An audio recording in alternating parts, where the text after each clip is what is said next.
Muy buenas a todos. Como veis, sigo como siempre, todos los que me conocéis, hago múltiples cosas, micrófono, y estamos aquí, yo no sé, yo sé que muchos de vosotros ya conocéis a Daniel. Primero, Daniel es mi amigo, yo creo que es lo primero que hay que empezar. Es un experto en seguridad, ha ejercido 21 años, nada más y nada menos, en OACI como experto. Está considerado como uno de los padres del sistema de gestión de seguridad del SMS, colegiado de honor, decano, y autor de varios libros que hacen referencia de la seguridad. Y bueno, yo he tenido también el honor de ser su pupilo, pues gracias a la formación que recibí en el colegio y que me siento muy enorgullecido. Daniel, pues bueno, muchísimas gracias. Ha venido hoy de Buenos Aires. Hemos estado esta mañana ahí un poquito con nuestras cosas. Y nada, bienvenido. Bienvenido a España. Gracias. Muchísimas gracias por venir a estos premios. Y yo quería hablar en primer lugar de tu de tu segundo libro. Creo que es tu segundo libro, que es precisamente La causa improbable. ¿Cómo eran esas que hablas además de la historia de las comisiones de accidentes? Muy interesante. ¿Cómo eran esas primeras comisiones de investigación que yo creo que datan del 1912, ¿no? O por ahí? Sí, hay un dato histórico simpático, diría yo, ¿no? El primer informe de accidente de aviación data del año 1912. O sea, son 100 años largos, ¿no? Más de 100 años, bastante más. Y la reflexión es la siguiente: el proceso de investigación de accidentes es el proceso más antiguo de la industria aeronáutica, segundo únicamente al vuelo, porque en 1912 no existía la certificación de tripulaciones, no existía la certificación de aviones, no había control de tránsito aéreo. En fin, la industria como industria no existía, era una actividad artesanal. Y lo primero que se formalizó, el primer proceso que se formalizó en aviación fue el proceso de investigación de accidentes.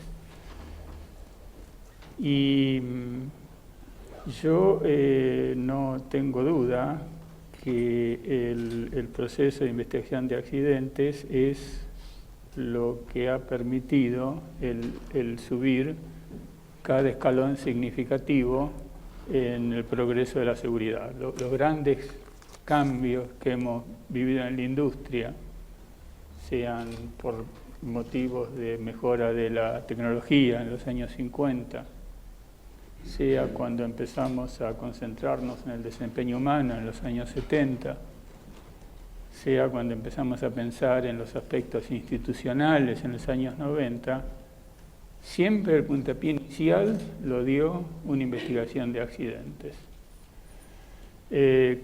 Claramente, esas investigaciones de accidentes testigos fueron investigaciones de accidentes efectivas y eficientes.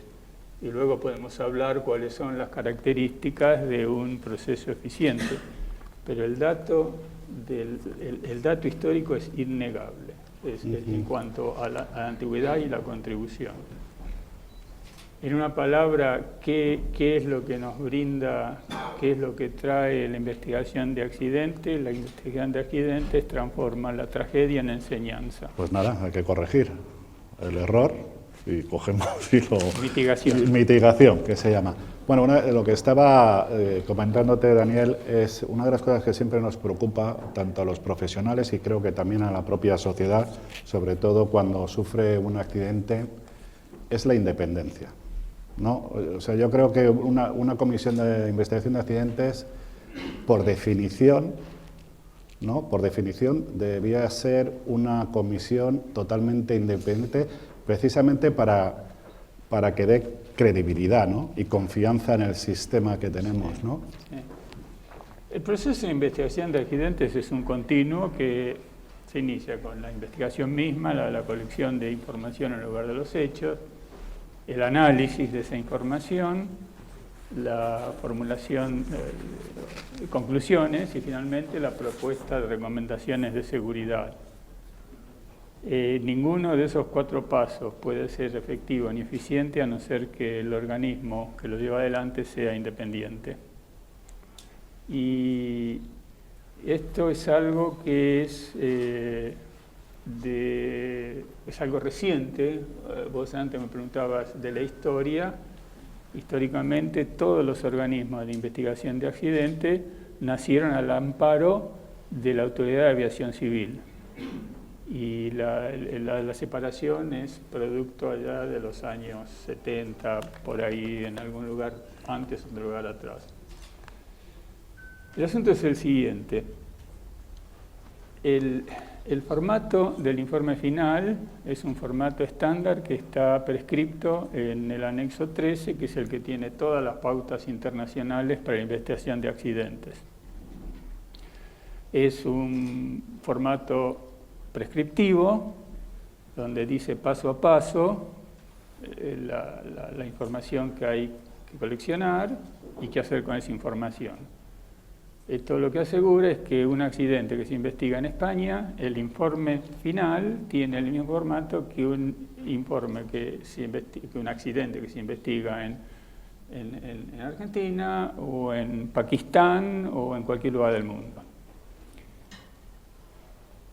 Dentro de la información a coleccionar, el subtítulo 1.17 dice, palabra más, palabra menos, no lo estoy repitiendo de memoria ni mucho menos, que la investigación debe recolectar y analizar información sobre las organizaciones que pudiesen haber tenido influencia en el desencadenamiento del uniforme, del accidente. Y hace un listado tentativo, dice, incluyendo, sin estar limitado a el operador de la aeronave, el operador del aeródromo, los servicios de tránsito aéreo y las autoridades de supervisión. La información debe incluir, pero no estar limitada a procedimientos, recursos institucionales, recursos financieros. Entonces la pregunta que me hago es, ¿puede un organismo que no sea absolutamente independiente coleccionar toda esa información sin impedimentos? Yo dejo la respuesta a cada uno de ustedes. Si hablamos de accidentes, sabes que ha muerto recientemente el doctor James Reason, sí. Que creo además que escribiste un libro con él, ¿no? Sí. De factores humanos, ¿no? Sí. Que, bueno, para que lo sepáis, era un doctor en lo que era el error humano, escribió mucho sobre el error humano y esto que llamamos nosotros los accidentes organizacionales, sí, las grandes catástrofes, etcétera, etcétera. ¿Qué nos ha dejado Reason en todo esto? De accidentes, o sea, referido a las accidentes. Sí. Se suele decir que una imagen vale más que 1000 palabras, ¿no? Y yo creo que el gran legado, para los que no son de la industria, James Reason fue Hay 2 tipos de investigadores académicos. Están los investigadores académicos teóricos, digamos, los que hacen investigación por la investigación misma, para avanzar el conocimiento humano, digamos. Y están los investigadores que hacen investigación aplicada, que son los académicos que toman ese conocimiento y que lo quieren llevar a la práctica, intenta llevarlo a la práctica. Reason era de esta segunda clase de investigadores, era investigador aplicado. Sería un poco faltar a la verdad decir que es el inventor del error humano. Él lo que hizo fue tomar distintas teorías que andaban dando vueltas por ahí, sin mucho contacto con la realidad, y bajarlas a tierra.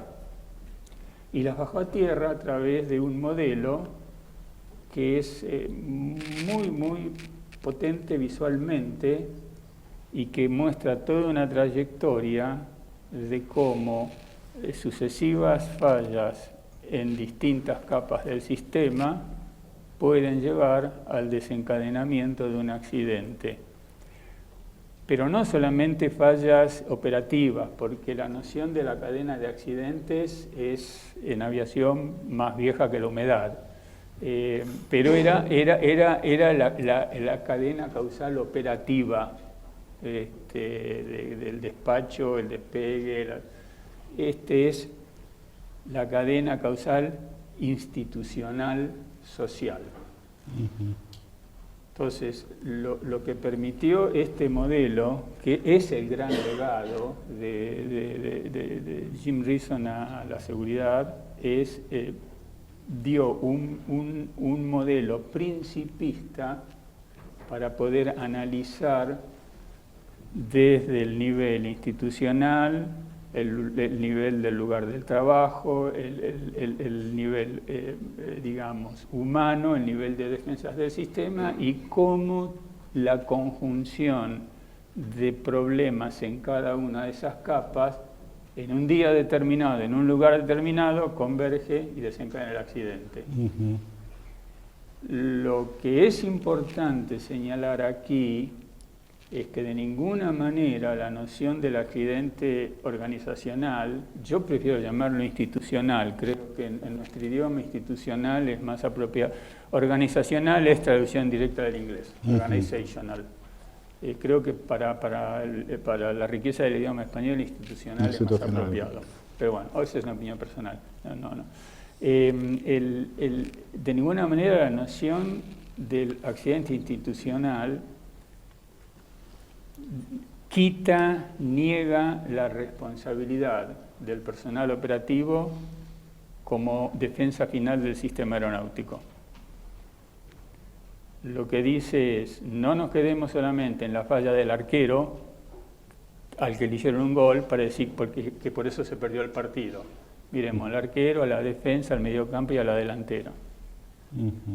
Esa noción andaba dando vueltas allá por los años 90, y este modelo, que es, como digo, es un modelo visualmente muy, muy impactante, permitió bajarla a tierra y aplicarla en la realidad. Oye, y tú has estado 21 años en OACI, ¿no? Las auditorías de OACI tienen muchísima importancia. Yo creo que es una de las cosas que hemos avanzado mucho, no solo hemos avanzado mucho, yo creo que tiene un impacto en la seguridad, ¿no? Porque es una forma de auditar a los estados, que quizás es de las pocas cosas que los estados son, no son reticentes, ¿no? Que aceptan que se les audite. Y esto tiene un impacto, ¿no? Directamente en la seguridad, ¿no? Yo creo que el programa de auditorías de la OACI, iniciado ya por los años 90, es uno de los giros más significativos en la historia de la organización, porque la OACI como Organización de Naciones Unidas respeta la soberanía de los estados. Entonces, hasta los años 90, la OACI producía normas y métodos recomendados, y manuales y circulares, y después, poniéndolo de una forma extremadamente simple, cada estado hacía lo que quería con eso. Digamos, la OACI no tenía poderes de policía, no era una autoridad de aviación civil que podía ir y decir, ¿por qué no hacen esto? Y si no hace esto, le pego en la mano, ¿no? El programa, o sea, de alguna manera la OACI estaba navegando a ciegas, porque sacábamos normas y demás, y sobre una base relativamente firme, ma non troppo, ¿no? Porque no había data que realmente identificase dónde estaban los agujeros grandes. El programa de auditorías cambió eso totalmente, y lo importante es que el programa de auditorías llevó la noción de la seguridad al nivel de conciencia institucional, a los estamentos más altos del Estado, digamos a los niveles de secretaría, de ministerio. Digamos que se preocupan, ¿no? De que, porque finalmente la OASI sí. trata con el Estado, no con el operador. Entonces, yo creo que ha sido uno de los grandes pasos hacia adelante de la OASI en los últimos 30 años. Y lo sigue siendo, Como todo es perfectible, pero ¿qué actividad humana no es perfectible, no? Sí. Así que... Dentro, claro, si hablamos de Comisión de Investigación de Accidentes, tenemos que hablar del anexo 13, ¿no? Es un documento vivo, ¿no? O sea, ha sufrido enmiendas, ¿no? Si no me equivoco. Ustedes saben que con el tema de los anexos, creo que vale lo mismo para cualquier ley, cualquier disposición. La estabilidad es importante, porque si yo publico, quedémonos con el caso de los anexos, ¿no? Yo publico una norma, si estoy continuamente modificando un anexo, alguien puede preguntar, pero ¿qué tan sólidas eran las normas que figuraban que lo tienen que estar modificando continuamente? O sea, es un tema, o sea, no es cuestión de cambiar normas como quien tira centros al área para ver si alguno la cabecea y la mete adentro, ¿no? El anexo 13 ha tenido una cantidad sumamente razonable de enmiendas. El anexo 13 se publicó por la primera edición desde 1953. Ya estamos hablando de 50, 70 y algo de años, ¿no? Si no me equivoco. Tiene 13 enmiendas. 13. 13. Eso habla de estabilidad de las normas. Estabilidad significa aplicabilidad. Aplicabilidad significa buen resultado. Hay anexos que andan por la edición 60, 65. De pronto reflejan actividades diferentes, ¿no? O sea que de ninguna manera, no es cuestión de decir que porque tienen muchas enmiendas es malo, no es lo que estoy diciendo. Pero en el caso de un proceso tan importante como es la investigación de accidentes, tan importante no solamente a nivel técnico, sino a nivel social, porque la investigación de accidentes, para mí, cumple un doble rol. Hay un rol que es inmediato, que es de contención social, que es fundamental, que a veces se olvida ese rol de contención social. Y después hay un rol más mediato, que es el rol de cambio.